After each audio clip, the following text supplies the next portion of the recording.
Welcome back to my channel Rupa Rannaghar. আজকে আমি বানাচ্ছি পাবদা মাছের ঝাল। তার জন্য কি কি নিয়েছি আসুন দেখে দিচ্ছি। এখানে নিয়েছি আমি পাবদা মাছ, এখানে নিয়েছি আমি বেগুনগুলো আমি এভাবে কেটে নিয়েছি। এখানে নিয়েছি আমি একটা পেঁয়াজ, এখানে নিয়েছি কাঁচা লঙ্কা, এখানে নিয়েছি আমি একটা টমেটো, এখানে নিয়েছি নারকেল কোড়া, এখানে আছে কর্নফ্লাওয়ার, এখানে সর্ষে আছে। আসুন আমি মাছটাকে এবার ম্যারিনেট করে নিচ্ছি। এখানে দিয়ে দিচ্ছি আমি হাফ চামচ নুন, এখানে আমি হাফ চামচ হলুদ দিয়ে দিলাম,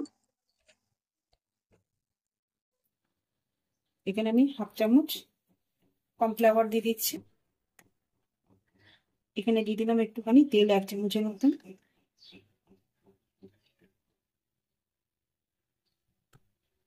এবার এটাকে ভালো করে আমি ম্যারিনেট করে নেব, ভালো করে এটাকে মেখে নেব। আমি কড়াটা আগে থেকে গরম হওয়ার জন্য বসিয়ে দিয়েছি।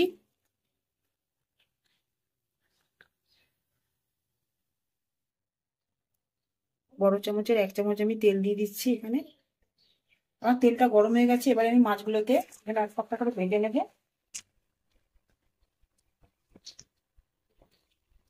তুমি একটু লাল লাল করে ভেজে নেব। এক পাশটা হয়ে গেছে, তুমি আর এক পাশটা উল্টে দিলে।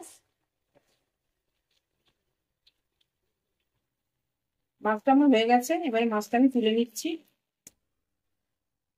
এইভাবে আমি সবকটা মাছগুলোকে ভেজে তুলে নেব। আমার ভাজা হয়ে গেছে, আমি ওই তেলেতেই একটু কালো জিরে দিয়ে দিলাম। এখানে বেগুনগুলোকে আমি সব ভেজে তুলে নেব।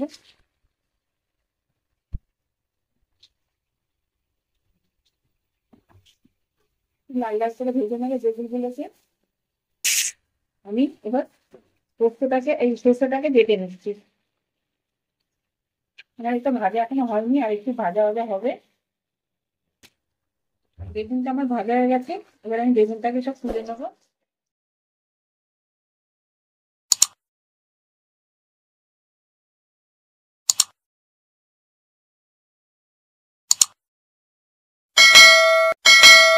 বেগুনটা আমার হয়ে গেছে, আমি বেগুনগুলো সব তুলে নিয়েছি। আমি ওই তেলেতে এবার পেঁয়াজ দিয়ে দেবো। পেঁয়াজটা দিয়ে দিলাম, এতে একটু ভাজা ভাজা করে নেবো।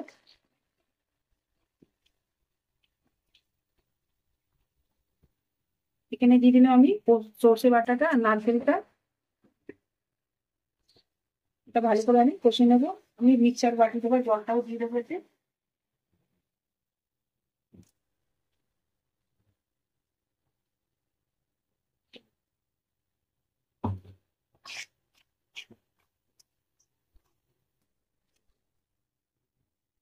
এখানে দিয়ে দিলাম আমি হাফ চামচ হলুদ,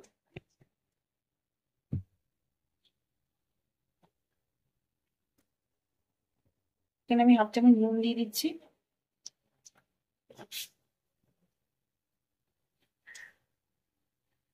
এখানে আমি হাফ চামচ গুঁড়ো লঙ্কা দিয়ে দিলাম। এটাকে ভালো করে আমি এবার কষে নেবো যতক্ষণ একটি একটা তেল ছাড়ছে না। এখানে আমি টমেটোর গুলো দিয়ে দিচ্ছি। এবার ভালো করে এটাকে এবার কষে নেবো। মশলাটা আমার কষা হয়ে গেছে, তেলও ছেড়ে দিয়েছে। এবার আমি বেগুনগুলো কেটে সব দিয়ে দিলাম, দিয়ে এটাকে ভালো করে একটু নাড়াচাড়া করে নেবো। করে আমি এতে একটুখানি গরম জল দিয়ে দেবো 1 কাপের মতো। এখানে আমি 1 কাপের মতো গরম জল দিয়ে দিচ্ছি।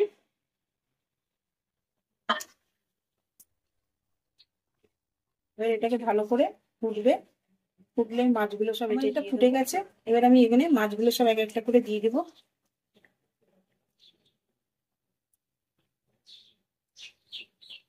মাছটা দিয়ে আমি আর 5 মিনিট ঢাকা দিয়ে দিলেই আমার রেডি হয়ে যাবে পাবদা মাছের ঝাল।